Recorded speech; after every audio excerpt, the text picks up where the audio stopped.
আমার চাকরিটা হয়ে গেলে এরকম একটা নতুন ফ্ল্যাট কিনবো। আরে এটা কে?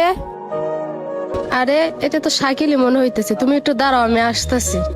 এই শাকিল, আরে সোনিয়া, তুমি তুমি কি জানো তোমার সাথে ব্রেকআপ করে আমি ভালো করছি?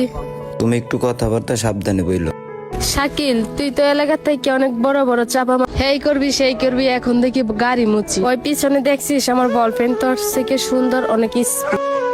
ওই যাইবো আজকে একটা বড় কোম্পানিতে ইন্টারভিউ দিতে, আর ওর স্যালারি কত জানোস? 2 লক্ষ টাকা। আর যদি আমার বয়ফ্রেন্ডের চাকরিটা হয়ে যায়, আসছে আরো ভালো গাড়ি কিন।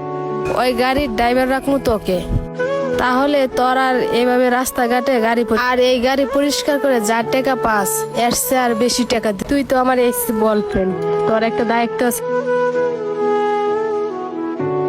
বেবি আসো, আমাদের তো যাইতে হবে আরেক জায়গায়। তুমি দাঁড়াও, আমি আসতেছি। আর তোর ভালোভাবে চিন্তা ভাবনা কর।